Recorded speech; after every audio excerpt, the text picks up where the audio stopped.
Otep, bien-aimés frères et sœurs, vous connaîtrez la vérité et la vérité vous affranchira. Ça, c'est pas moi qui le dis, c'est la Bible qui le dit. Mais moi, je vous dis mieux.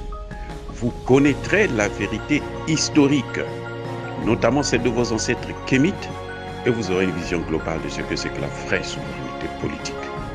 J'ajoute, vous reviendrez à la spiritualité africaine ancestrale et vous comprendrez les enjeux de l'indépendance économique. Et pour terminer, vous accepterez votre identité culturelle kémite et vous obtiendrez deux choses. La première, c'est la paix.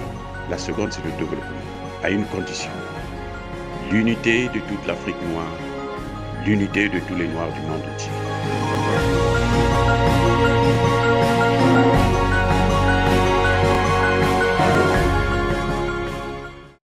Otep à tous, bienvenue sur la chaîne des panafricanistes, par essence, par conviction et par excellence. Celle des citoyens kémites, par nécessité et obligation de combat. Nous sommes une chaîne qui n'est guidée que par nos ancêtres et rien que par les ancêtres qui appartiennent à l'égrégore du monde noir. Par conséquent, nous ne croyons en aucun Dieu venu de l'étranger. Toutefois, cette vidéo n'est aucunement destinée à inciter à la haine ou à la violence. Car nous menons un combat politique, géopolitique et géostratégique contre l'impérialisme, le colonialisme, le néocolonialisme et l'endocoloniat, sur la base du principe fondamental qui nous a été légué par nos ancêtres kémites, qui est celui de la Mahat, c'est-à-dire vérité, justice. Vous êtes donc en droit de connaître la vérité et nous avons l'obligation de vous dire la vérité afin que justice soit rendue à l'Afrique. C'est notre modeste contribution à cette noble lutte en faveur de la souveraineté, la dignité et l'unité africaine. Et ça, c'est le panafricanisme. Oui, bien-aimés frères et sœurs, je l'ai déjà dit, parmi les premières vidéos que j'ai sorties il y a quelques années, je disais déjà que l'agriculture est une priorité des priorités en Afrique. Et je veux réitérer cette pensée. L'agriculture est une priorité des priorités en Afrique. Nous devrons atteindre l'autosuffisance alimentaire sur le continent. C'est-à-dire, nous devons manger ce que nous produisons avant d'être à mesure de vendre, d'exporter nos produits agricoles. Eh oui, il n'est pas normal que l'Afrique consomme ce qu'elle ne produit pas et elle produit ce qu'elle ne consomme pas. C'est incroyable. Et 80% des produits consommés en Afrique viennent de l'étranger. C'est-à-dire, quand je parle de l'étranger, c'est en dehors de l'Afrique. Et voilà qu'aujourd'hui, dans la crise en Ukraine, les choses se passent en Europe, la guerre c'est en Europe, et nous, en Afrique, nous subissons. Comment expliquez-vous cela? Pourquoi nous subissons? Nous subissons tout simplement parce que ce qui est en train de se passer actuellement, c'est que nous dépendons de ces pays. Et notamment, ce qui est pire, c'est que nous, on ne dépend même pas d'un pays comme la Russie, qui est l'un des premiers producteurs actuellement du blé et des céréales. Mais nous dépendons de l'Europe, de la France, de l'Allemagne, l'Angleterre, ainsi de suite. C'est pour ça qu'on voit Macky Sall aller pleurnicher partout et tendre la main comme un mendiant, un clochard. Eh oui, bien-aimés frères et sœurs, l'agriculture est une priorité des priorités pour nous. Nous devrons commencer maintenant à relever ce secteur-là, à le remettre en action. Vous allez me dire qu'on a besoin d'argent. Oui, on a besoin d'argent aussi pour acheter des machines. C'est la seule chose d'ailleurs que nous avons besoin. Parce que nous avons déjà les terres, nous avons les ressources naturelles, nous avons les ressources humaines. Les ressources naturelles, qu'est-ce qu'il faut pour avoir l'argent? Il faudrait que nous puissions sortir de la zone CFA, fabriquer notre monnaie. nous aurons une autonomie de gestion de notre argent. On n'aura plus besoin d'avoir l'autorisation de la France pour produire, pour aller acheter des machines, pour faire exécuter tel ou tel projet. Savez-vous que le fait que nous utilisons le franc CFA, les pays africains, là, quand ils veulent développer un projet, il faut avoir l'autorisation de la France.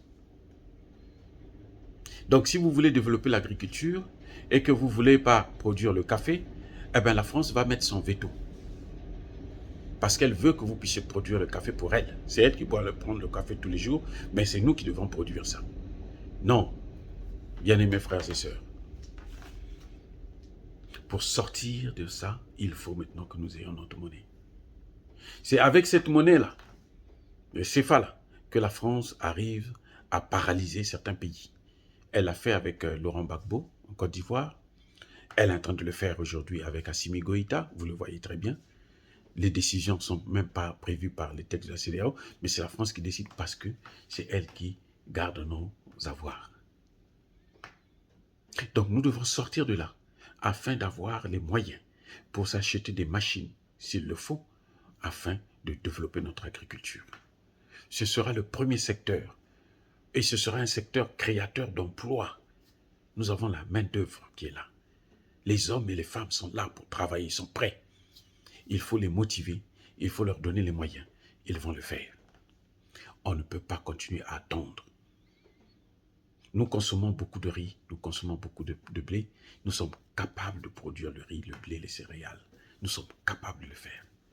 Les gens se lamentent aujourd'hui en Afrique parce que le prix des spaghettis a augmenté. Eh oui, ça a augmenté. Ça s'est multiplié dans certains cas par 2. Et les gens pleurnichent. Alors que ce n'est même pas notre produit à nous. Ils ne peuvent pas penser qu'on peut se retourner vers d'autres aliments. Hein? Nous avons le manioc, nous avons l'igname, nous avons la banane que nous produisons localement. On peut manger ça. Et aussi, il y a un fait que cette agriculture, si nous voulons le faire, nous ne devons pas compter sur les Européens. En tout cas, pas ceux de l'Ouest. Parce que eux, ils ne produisent rien. Leur agriculture est subventionnée en général. Le peu qu'ils ont, c'est subventionné. Mais ils produisent pour eux-mêmes d'abord. Alors que nous pouvons produire pour nous et pour les autres. Il suffit d'avoir la volonté politique de décider. En tout cas, je crois que la situation, la guerre en Ukraine, va nous permettre de nous asseoir et de tirer les leçons. Même si les Africains, malheureusement, les leaders africains, malheureusement, ne tirent pas les leçons, mais en tout cas, nos peuples, notre jeunesse, qui est aujourd'hui très éveillée, je pense qu'elle va veiller de telle sorte que nos dirigeants, ceux qui ne comprennent toujours pas, puissent commencer à se mettre dans les rangs. Parce qu'on ne peut pas continuer à dépendre des autres, à être les esclaves des autres, à vivre sur le dos des autres. Nous avons tout pour avoir une agriculture normale, développer ce secteur-là et faire de ce secteur un secteur peut-être même prioritaire dans nos pays africains. Parce que nous avons assez de terres.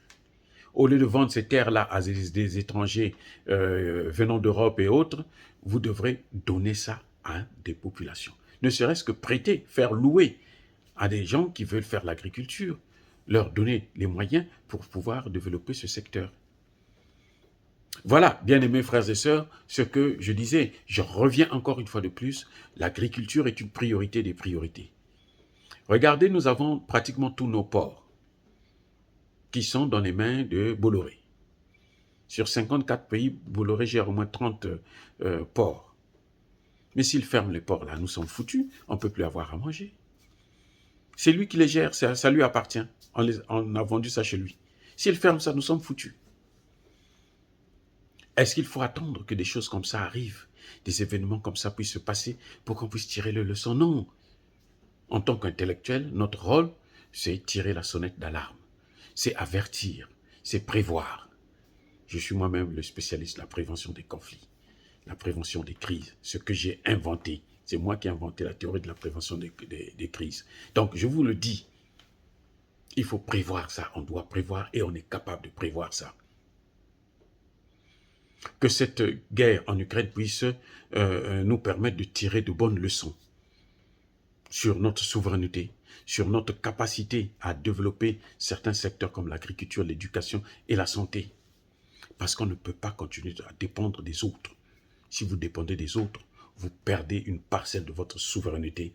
Et cette parcelle de votre souveraineté, dans les mains de ceux qui vous ont pris déjà en esclavage, ceux qui vous ont colonisé, ceux qui vous recolonisent et sont en train de vouloir diviser vos pays, ceux qui ont foutu déstabiliser tout le Sahel et toute l'Afrique, le golfe de Guinée, quand ils ont notre souveraineté dans leurs mains, croyez-moi, ce ne sera pas pour notre bonheur, mais pour notre malheur. Et là, s'ils arrivent encore à continuer à faire ça, ils vont arriver. Ça prendra des années. Ils l'ont dit d'ailleurs. Un chef d'état-major français a dit que nous sommes venus, c'est pour rester 100 ans. Eh oui. Voilà, bien-aimés, ses frères et sœurs. Est-ce que dire cela, c'est inciter à la haine? Non. Nous n'avons aucune intention d'inciter les gens à la haine ou à la violence. Parce que nous sommes une force tranquille. La seule chose que nous pouvons vous dire, c'est que nous assumons tous nos propos. Yaba kolerve, yamalembe. Soyez bénis, j'ai dit.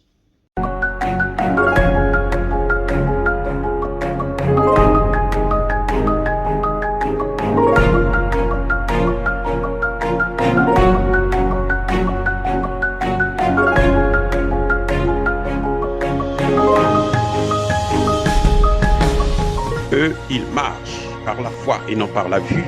Mais moi, je vous conseille vivement de marcher par la connaissance scientifique et historique, notamment celle de nos ancêtres kémites, par les 5 sens et par l'intelligence. Otep, vive l'Afrique éternelle et que Dieu vous bénisse. Abou Apia.